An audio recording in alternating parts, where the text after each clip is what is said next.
कहते हैं English is a very funny language, तो मैं आपसे पूछना चाहता हूँ भावना कि वेन और वेन में क्या फर्क है? ये कैसा सवाल है, हमें दोनों ही एक ही शब्द है। VAIN यानी व्यर्थ। India did very well in first 10 matches but the effort went in when in the finals. और VEIN मतलब नसें। और नसों का तो बहुत अहम रोल होता है हमारी बॉडी में, और नसों पर ही आज हम बात करने वाले हैं कि नसों की सेहत को कैसे बनाए रखा जा सकता है। इस पर हमारे साथ खास डॉक्टर्स मौजूद हैं, आइए उनका स्वागत करते हैं। हमारे साथ हैं डॉक्टर अनीता धर, आपका स्वागत है हमारे कार्यक्रम में। आप हैं प्रोफेसर जनरल सर्जरी एम्स। साथ ही वेलकम करना चाहेंगे डॉक्टर पवनेंद्र लाल का। नमस्कार, director professor head surgery, Maulana Azad medical college and लोक नायक हॉस्पिटल से। डॉक्टर पवनेंद्र, आपसे शुरू करेंगे। वेन्स तो नसें हुई, वेरिकोज वेन्स क्या है? तो जैसा कि आपने वीडियो क्लिप में दिखाया कि हमारे जो ब्लड है पैरों में वो जाता तो आर्टरीज से है, लेकिन वापस वेन्स के थ्रू आता है। अच्छा। और वेन्स दो स्तर में लेयर्स में होती हैं। एक डीप होती हैं जो बिल्कुल लेग के अंदर होती हैं, और एक त्वचा स्किन के नीचे होती हैं। तो वेरिकोज वेन्स वो तकलीफ है जिसमें जो त्वचा के नीचे वाली जो वेन्स हैं वो बड़ी हो जाती हैं, लंबी हो जाती हैं और डायलेटेड होके टेढ़ी मेढ़ी हो जाती हैं, क्योंकि जब लंबी हो जाएगी तो सीधी नहीं रहेगी, थोड़ा सा टेढ़ा कोर्स चलेगा उसका। तो इनको हम वेरिकोज वेन्स कहते हैं। ओके डॉक्टर अनीता, वेन्स तो हमारी बॉडी में बहुत जगह दिखती हैं, हमारे फेस पर भी हैं, हाथ पर भी हैं, और कुछ लोग इसको ब्यूटी सिंबल भी मानते हैं। तो क्या सारी वो जो वेन्स हमें विजिबल हैं वो टेंशन का विषय हो सकती है? नहीं। ये आपने बहुत अच्छा सवाल पूछा, बिकॉज जब हम क्लिनिक अपने ओपीडी में बैठे होते हैं, कई सारे पेशेंट्स आते हैं हमारे पास, डॉक्टर साहब ये वेन दिख रही है, ये भी दिख रही है, ये भी दिख रही है। गॉड ने बनाया हुआ है हमें एक पर्टिकुलर स्ट्रक्चर के साथ। सब लोगों का अपना अपना एक फैट कंटेंट होता है। कई लोगों की छुपी रहती हैं ये वेन्स, स्किन के थोड़ा और डीप चली जाती हैं, बिकॉज एक फैट लेयर आ जाती है एक्स्ट्रा। कई लोगों का थिन होता है, फैट कम होता है, उनकी नॉर्मल वेन जो है वो भी दिखने लगती हैं। स्ट्रेट नॉर्मल साइज जो ज्यादा उठी नहीं हो, वो normal part of the body है। लेकिन वेरिकोस वेन्स में बहुत उठ जाती हैं, डायलेट हो जाती हैं, फैल जाती हैं, और स्नेक की तरह बिल्कुल। तो क्योंकि हमने ऐसे हो जाती बुनियादी तौर पे जान लिया वेरिकोज वेन्स क्या है, तो यदि इस विषय पर आप भी डॉक्टर अनीता, डॉक्टर पवनेंद्र लाल से कोई सवाल करना चाहें तो हमारे स्टूडियोज का नंबर नोट करें। हमारे स्टूडियो का नंबर है 011 दिल्ली का STD code 23097532। 011 is our code and number is 23097532। Doctor साहब, ये वेरिकोज वेन्स को अगर हम एक बीमारी कहें तो क्या ये कोई जेंडर स्पेसिफिक है, पुरुष महिला में, कोई एज ग्रुप किसी को हो सकती है? नहीं, ऐसा नहीं है अमित जी। बेसिकली ये एक हमारी बनावट का चैलेंज है, क्योंकि आप देखिए कि ब्लड जो पैरों में जा रहा है वो जा तो हार्ट के पंप से रहा है, ठीक है, लेकिन कभी किसी ने सोचने की कोशिश नहीं करी होगी कि वापस कैसे आ रहा है। Anti gravity. राइट। तो बनावट ऐसी हुई है कि हमारी जो वेन्स होती हैं पैर की, उसमें डीप लेयर वाली और सुपरफिशियल लेयर वाली वेन्स में वेल्व्स होते हैं। तो किसी किसी में वेल्व्स वो खराब हो जाते हैं, कुछ किसी में पैदाइशी थोड़ी सी नसों में कमजोरी रहती है, लेकिन ज्यादातर वेरिकोज वेन्स हमारे व्यवसाय से जुड़ा हुआ है। तो जो लोग ज्यादा खड़े रहते हैं, टीचर, पुलिसमैन, ट्रैफिक पुलिसमैन, एक जगह पे खड़े हुए, कई तो दुकानदार, बिल्कुल दुकानदार एक जगह खड़े हुए, हेयर ड्रेसर्स एंड स्टाइलिस्ट्स वो भी एक जगह खड़े हुए हैं। कई ऐसे हजारों व्यवसाय हैं जहां पर खड़े रहते हैं, और हम भी शल्य चिकित्सक भी जहां ओटी में खड़े रहते हैं, हम भी इसके शिकार बन सकते हैं। एक कॉलर हमारे साथ जुड़ गए हैं छत्तीसगढ़ से। हेलो जी, नमस्कार गुरजोत जी, अपना सवाल पूछिए। जी, दूरदर्शन देख रहे सभी दर्शकों को मेरा नमस्कार। मेरा सवाल है कि वेरिकोस वेन और जिम में हम एक्सरसाइज करते हैं उसमें भी नसें हमारी फूल जाती है, तो बहुत नसें थोड़ी अट्रैक्टिव लगती है, तो वो उसकी क्या लिमिट है? हम कहीं वो कुछ गलत सिग्नल तो नहीं है? जी डॉक्टर साहब। एक्सरसाइज करने से हम सबको ये जानकारी है कि ब्लड सर्कुलेशन बढ़ जाता है, खून का दबाव जो है वो बढ़ जाता है, हार्ट बीट करना ज़्यादा शुरू हो जाता है। मतलब at the end of exercise जो एक्सरसाइज हम ख़त्म कर लेते हैं, धड़कन तेज़ होती है। दैट मीन्स ज़्यादा ब्लड जाता है पेरिफेरी में, लेग्स में, आर्म्स में, और उन ब्लड को वापस भी आना होता है, सो वेन्स काफ़ी फूल जाती हैं उस टाइम। और जब आप रेस्ट करते हैं वो अपने नॉर्मल लेवल पे आ जाते हैं। अगर वो वेन्स नॉर्मल लेवल पे वापस आ गई जो आप पहले से थे, दैट मीन्स नॉर्मल वेन्स हैं। अगर वो एबनॉर्मल रही, परसिस्टेंटली एबनॉर्मल रही और ज़्यादा फूल गई जब आप एक्सरसाइज कर रहे हैं, तो आपको डॉक्टर को दिखाना चाहिए। बट जब वो नॉर्मल लेवल पे आती हैं, जैसे आपके स्ट्रक्चर हैं, आपको अपना बॉडी का थोड़ा सा पता है कि हाँ ये मेरी नॉर्मल है, पिछले कई सालों से मेरी ऐसी वेन थी, तो वो ठीक है फिर। तो डॉक्टर जो जिमिंग करते हैं वो स्टेरॉइड्स भी लेते हैं कुछ लोग, तो क्या उससे भी नसें फूल सकती हैं? हाँ देखिए, अब स्टेरॉइड्स लेना तो अच्छी बात नहीं है, क्योंकि जिमिंग का पहला मकसद ही ये है कि हम अपने बॉडी को नॉर्मल तरीके से फिट करें। और कुछ बॉडी बिल्डर्स या कुछ हमारे यंगस्टर्स भी सोचते हैं कि जल्दी से ये हो जाए, तो स्टेरॉइड्स वो जल्दी वाला काम करते हैं, और कभी भी कोई चीज़ जो जल्दी होती है वो ठीक नहीं होती है, तो वो डैमेज करती है शरीर को। और इसीलिए फिजिकल एक्सरसाइज से body building is preferred, and हम नहीं चाहेंगे कि स्टेरॉइड्स कोई भी ले। आप देखिए गेम्स में, सारी इंटरनेशनल गेम्स में स्टेरॉइड लेवल्स के लिए टेस्ट होता है, और कहीं भी अगर वो पाया गया शरीर में तो वो डिस्क्वालीफाई हो जाता है, और अब तो बहुत बड़े स्केल पे डिस्क्वालीफाई हो जाता है। तो बिल्कुल भी स्टेरॉइड्स का उपयोग नहीं लेना चाहिए। मैं कहने लगा था जल्दी से कॉल ले लेते हैं, अब नहीं कहूंगा। डॉक्टर साहब, निशा है दिल्ली से। हेलो जी, अपने टेलीविजन का वॉल्यूम कम करके निशा जी जल्दी से सवाल करिए। हेलो जी, अपना सवाल पूछिए। जी सर जी। एक्चुअली सर मैं निशा हूँ दिल्ली से।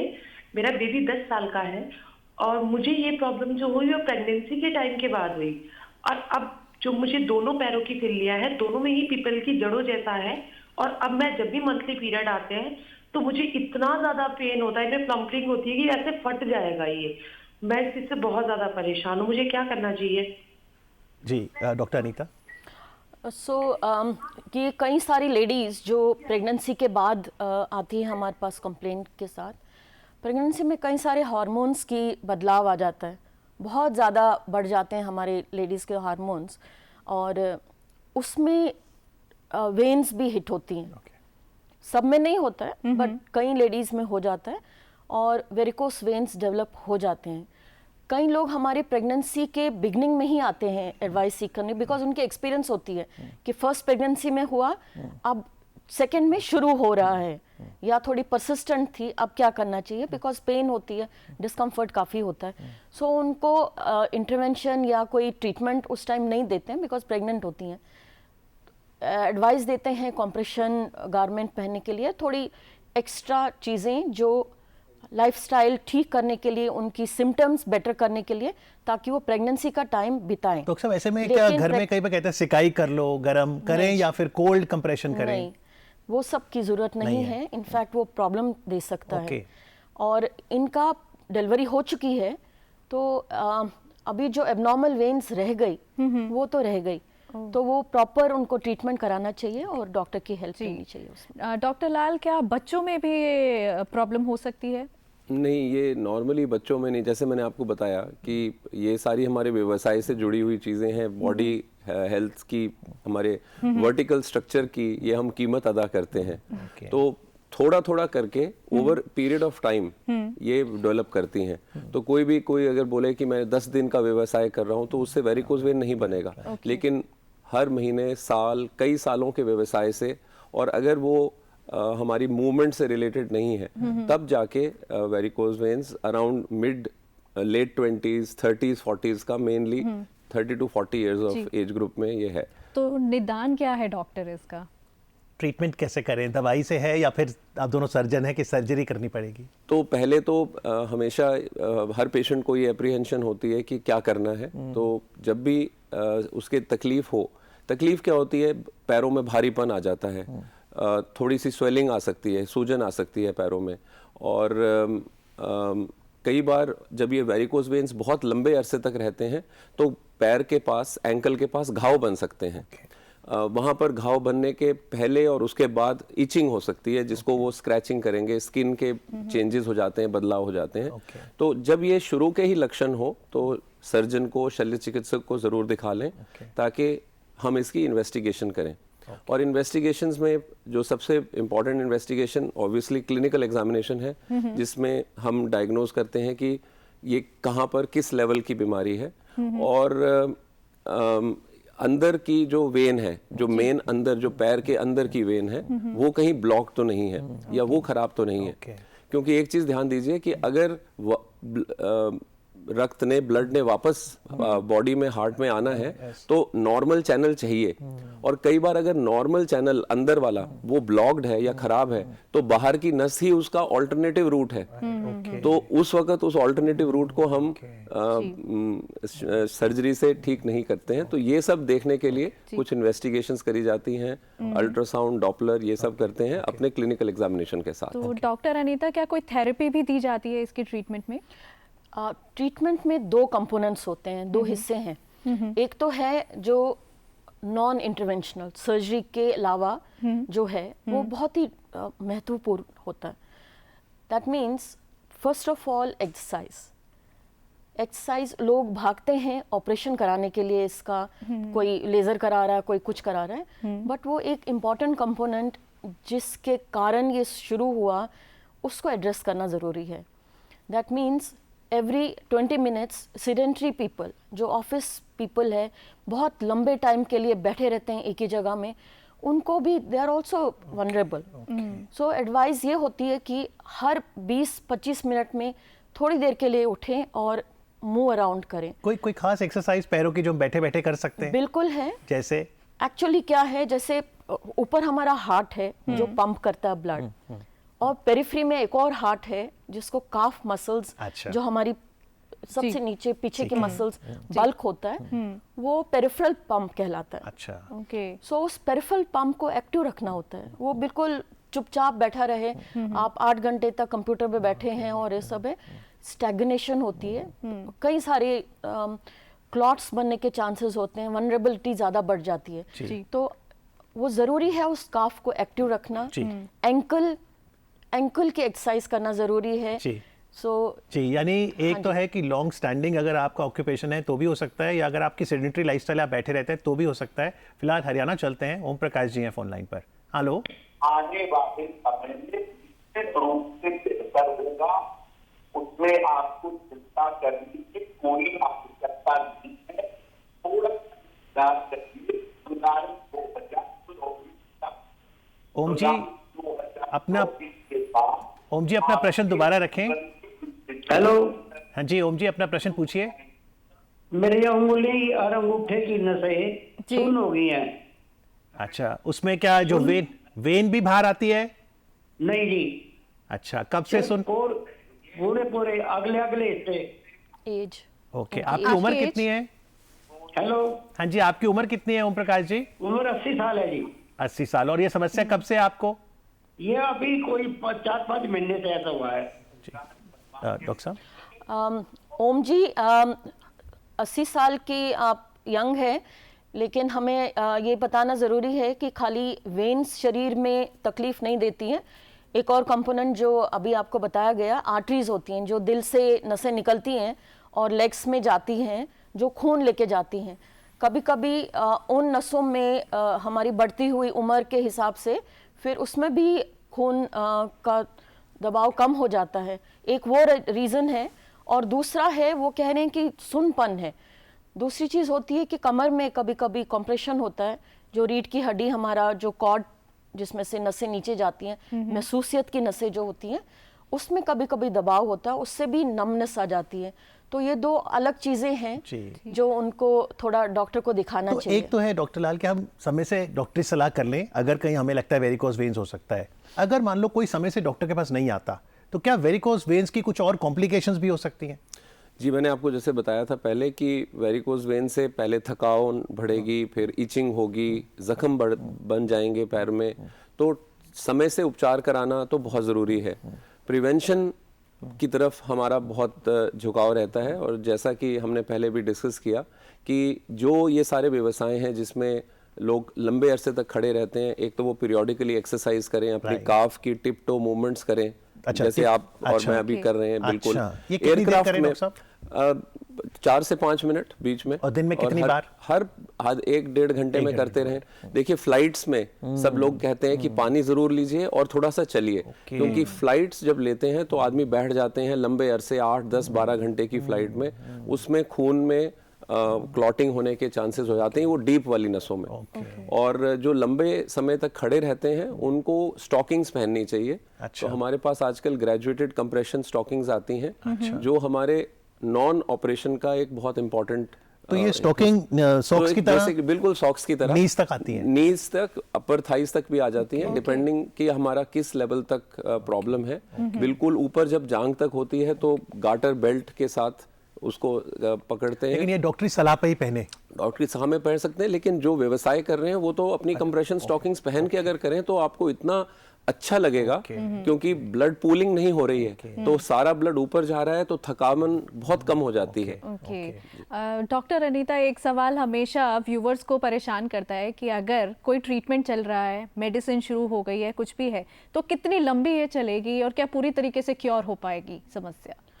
सैडली वेरिकोस वेन्स बिल्कुल जड़ से कभी ख़त्म होता नहीं है, लेकिन काफ़ी हद तक कंट्रोल किया जाता है, और जो वजह है इसकी वो तो हमेशा रहेगी। बहुत मुश्किल होता है जब हम काफ़ी एडवांस एज में आते हैं कि इजी हो जाता है भाई प्रोफेशन चेंज करो, इतना इजी तो होता नहीं है वो कभी। तो हम कंटिन्यू करते हैं उस प्रोफेशन में, तो इसलिए आपको प्रिकॉशंस लेना बहुत ज़रूरी है लाइफ टाइम के लिए। यानी जैसे टीचर जो पढ़ा रहा है वो कुछ समय के बाद बैठ जाए। हाँ, थोड़ा सा लाइक बहुत लंबी क्लासेस नहीं होती है, बट वो जैसे डॉक्टर साहब ने बताया स्टॉकिंग्स मिलती हैं और वो हम नॉर्मली भी पहन सकते हैं। लेकिन उसमें खाली एक चीज़ होती है, कॉम्प्रेशन होता है, उसमें एक बार रूल आउट करें कि कोई और रीज़न तो नहीं है, कॉन्ट्राइंडिकेशन तो नहीं है, क्योंकि जैसे अभी ओम जी ने बताया वो 80 ईयर्स के हैं, आर्टरीज का कभी डिजीज होती है तो उसमें एक्स्ट्रा कॉम्प्रेशन लगे तो वो थोड़ा सा हानिकारक हो सकता है, तो थोड़ा सा ध्यान। एक और कॉलर हमारे साथ जुड़ गए हैं। कॉलर और हेलो दुर्गा जी, अपने टीवी का वॉल्यूम कम कर लीजिए। जी मैम। जी नमस्कार, अपना सवाल पूछिए। हाँ जी sir, good morning. Good morning. Good morning sir. जी सवाल पूछिए। Good morning. मेरे 3 बच्चे सिजेरियन से हुए हैं डॉक्टर साहब जी, और अब मतलब है हाथ की कौड़ी का जॉइंट और मतलब पाँव में कुल्ले से लेके जांग तक बहुत ज्यादा दर्द आता है। मैं मतलब राइट तरफ सो नहीं पाती हूँ और जब लेफ्ट तरफ भी सोती हूँ तो बहुत ज्यादा खिंचाव होता है। जी डॉक्टर साहब, ये वेरिकोज वेन्स तो नहीं है? नहीं, इनकी उम्र कितनी है? तो मैं ज्यादा आप अपनी एज बता दीजिए। एज मेरी है 43।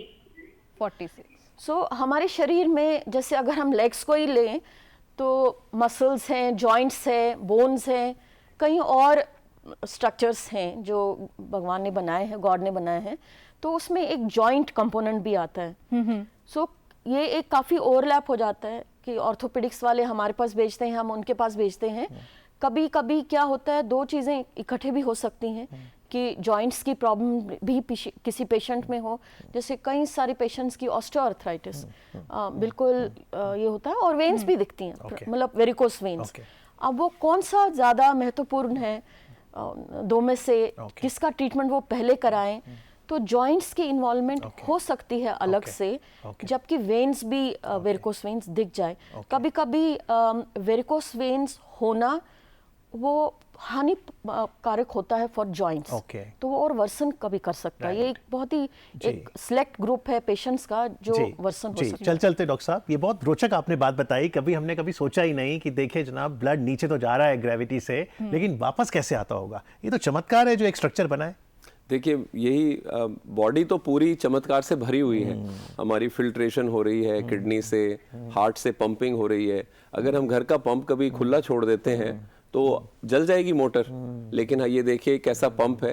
तो उसी तरह से जिस तरह से ये ब्लड को हमारे पैरों में, हाथों में भेजता है, हमारी जो वेन्स हैं वो उससे ब्लड वापस आता है। तो बनावटी वेल्व्स बने हैं और वो वेल्व्स जो हैं वो हमारे पैर की जो वेन में जो ब्लड कॉलम है उसको छोटे छोटे हिस्सों में तोड़ देता है ताकि इकट्ठा प्रेशर ना पड़े। तो जाहिर सी बात है कि अगर वेल्व्स खराब हैं तो नीचे प्रेशर बढ़ जाएगा। दूसरा, अगर हम बैठे रहें तो हमारे काफ पंप नहीं चलेंगे, जैसा मैडम ने पहले बताया, तो काफ पंप उस ब्लड को वापस भेजते हैं। और तीसरा, जो लोग कई बार हमारे जैसे व्यवसाय में खड़े हैं या कई बार प्रोलॉन्ग्ड बेड रेस्ट में हैं, उनको भी क्लॉटिंग, वो अंदर की जो मेन वेन है उसमें ब्लड क्लॉट हो जाता है, तो उसमें फिर ब्लड आने का सिर्फ जो रास्ता है वो ऊपर वाला रह जाता है। तो ये हमारे जीवन का एक पार्ट होना चाहिए कि हम एक एक्टिव एक्सरसाइज करते रहें जिसमें हमारी मूवमेंट बहुत ज़रूरी है। खड़े हुए एक जगह रहना उचित नहीं है। जी, तो उम्मीद करते हैं दैनिक दिनचर्या में हमने जो आपने आज बातें बताई हैं वेन हेल्थ से जुड़ी, उसको हम प्रयोग करेंगे ताकि हमारी बात जो है सार्थक रहे, वेन में ना जाए। डॉक्टर परमिंदर लाल, डॉक्टर अनीता धर, बहुत बहुत आभार आपका। धन्यवाद। Thank you.